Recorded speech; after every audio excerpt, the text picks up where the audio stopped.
200-dən çox qaçağa rəhbərlik edən Gülsüm 1861-ci ildə Şəmkir rayonunun Sarxan kəndində anadan olub. O, təkcə çar məmurlarına, bəylərə, pristavlara qarşı deyil, eyni zamanda yerlərdə əhalini çapıqdalayan yerli məmurlara, həmçinin azğın quldur dəstələrinə qarşı da amansız mübarizə aparırdı. Süleymanın bu mübarizəsi artıq Qafqaz canişinliyində böyük marağa səbəb olmuşdu. Gülsüm kəndin ağsaqqallarından sayılan Əmirqulu kişinin böyük qızıydı. Əmirqulu kişinin ondan başqa 6 oğlu, bir qızı da vardı. Ailə kasıb olduğu üçün Gülsüm imkanlı adamların evində xidmətçi kimi çalışırdı.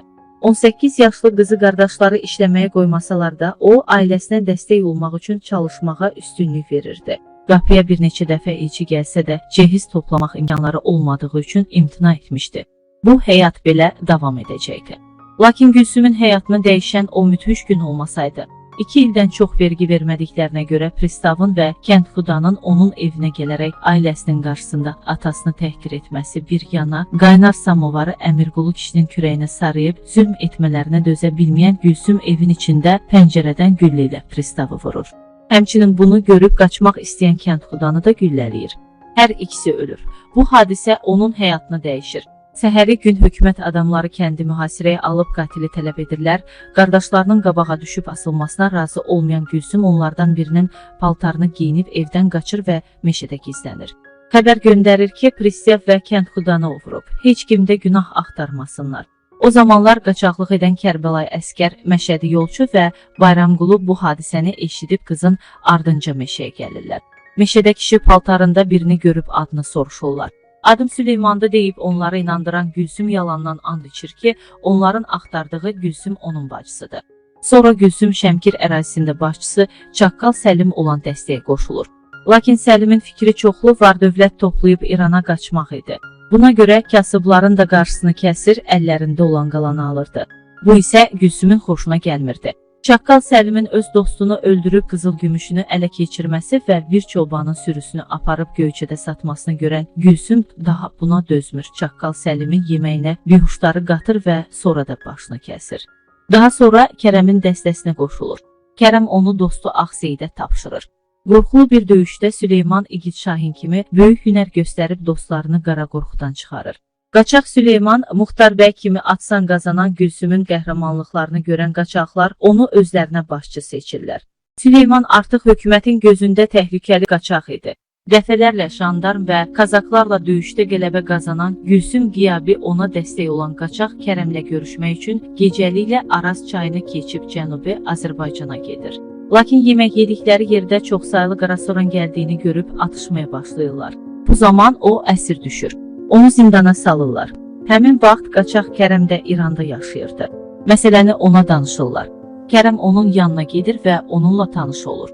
Bu çətin vəziyyətdən onu qurtarır.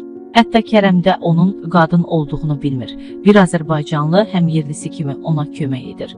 Kərəm Süleymanı azadlığa çıxartdıqdan sonra bütün dəstəni öz evinə dəvət edir. Burada Gülsüm qaçaq Süleyman adından istifadə edən qadın olduğunu Kərəmə etiraf edir. 1890-cı ilə qədər qaçaq Süleyman Təbrizdə yaşayır. 1890-cı ildə Kərəm onu İrandan öz yerinə göndərir. Süleyman Kərəm adından bir çox işlər görür. Stalin həqiqi adı İosif Vissarionoviç Yuqaşvili, qısaldılmış formada isə Sosudur. Onun ilk siyasi həbsi 1902-ci ildə Batumidə kütləvi ixtişaşlar zamanı baş verir. 5 aprel 1902-ci ildə onu həbsxanaya salırlar. Burada da onun dinç durmadığını görən rəsmilər onun başqa həbsxanaya köçürülməsinə qərar verirlər. Soso Cuqaşvili Gəncəyə yatıb gedəcəyini bilirdi. O, sevdiyi parolla pəncərədən daş gəlir mahnısını ifa edərək daş bükülmüş kağız vasitəsilə dustaqlara ötürüb. Bu barədə yerli qaçaqlara məlumat verilməsini istəyir. Qeyd edim ki, mahnını eşidincə daşa bükülü məktubun gələcəyini bilirdilər. Həm də bu daşın çıxardığı səsin qarşısını alırdı. Bu məktub qaçaqlara və onlar içində daha nüfuzlu və güclü olan qaçaq Kərəmə çatır. Kərəm Tiflisdən Gəncəyə bir vaqon dustaq, bir vaqonda pul göndərildiyi haqda qaçaq Süleymana məlumat göndərir. Qaçaq Süleyman bu məlumatı alan kimi Gürcüstanla əlaqəyə girir. Ona məlumat verirlər ki, yatab gətirən qatarda külli miqdarda pul və siyasi baxışlarına görə həbs edilən dustaqlar var. Qatar Gəncə yolunda olanda qaçaq Süleyman Kərəmin ona başa saldığı plan üzrə hərəkətə keçir. İlk olaraq qatara öz adamlarını yerləşdirə bilən qaçaqlar boş ərazidə maşinisti öldürüb, qatarı dayandırırlar. Əməliyyat uğurla başa çatır. Dustaqlar azad edilir, pullar götürülür. Soso Cuqaşvili də biləndə ki, qaçaqlar kəndlilərin haqqı uğrunda mübarizə aparır, o da Süleymanın dəstəsinə qoşulur. 7 ay bu dəstədə olub Soso. Bir xeyli əməliyyatlarda da iştirak edib. Qaçaq Kərəmlə Soso arasında dostluq yaranır. Onun qorxmaz igid olduğunu eşidən Kərəm ona xəncər və tapanca hədiyyə göndərir. Soso yerli qaçaqların məşhur Metik qalasından qaçması üçün özünün istifadə etdiyi metodları tətbiq edir. Qaçaq Kərəmin neçə dostunu bu yolla qaçırır. Onun planına görə qaladan qaçmaq üçün uzun kəndirlə aşağı enməli və sıldırım qaya ayağını zərblə vurub Kür çayına tullanmalısan. Bu trükü düzgün yerinə yetirə bilməyən çox dustaqlar qaya dəyərək parçalanıb ölüblər. Lakin Sosonun köməyi ilə qaçaqların çoxu sağ-salamat qaça bilir. Soso üçün qaçaqçılıq hərəkatı darlıq edirdi. O, qaçaq Kərəmə yazıb getmək istədiyini bildirir. Kərəm ona gürcü dilində məktub yazaraq işlərində uğur arzu edir. Qaçaq Süleymanı isə onun getməsi üçün hazırlıq görməsini tapşırır. Lakin Soso yenə yolda həbs edilir və İrkutska aparılır. 1903-cü ildə Rusiya sosial-demokratları fikir ayrılığına görə bolşeviklərə və menşeviklərə bölünəndən sonra həbsdən çıxan Cuqaşvili bolşeviklərə qoşulur. Bundan sonra qaçaq Kərəm Gülsümün Türkiyəyə getməsini tapşırır. Bir müddət Bitlisdə yaşadıktan sonra eşidirlər ki, Rusiyada çevriliş olub. Azərbaycanda da dəyişiklik var, evlərinə qayıdılar. Qaçaq dostları ancaq bundan sonra Süleymanın Gülsüm olduğunu bilir. Onun cəsarətinə, mərdliyinə heyran olurlar. 1901-ci ildə Kərəm Gülsümə qaçaqlıq etməyi qadağan edir. Ailə uşaq sahibi olmasını istəyir. Öz kəndinə qayıdan Gülsüm burada İsmail adlı bir kişiyə ərə gedir. Hansı ki İsmail dul idi və 4 uşağı vardı. Bundan sonra da onların 6 oğlu, 2 qızları olur. Bolşeviklər ilk zamanlar Gülsümə toxunmurlar.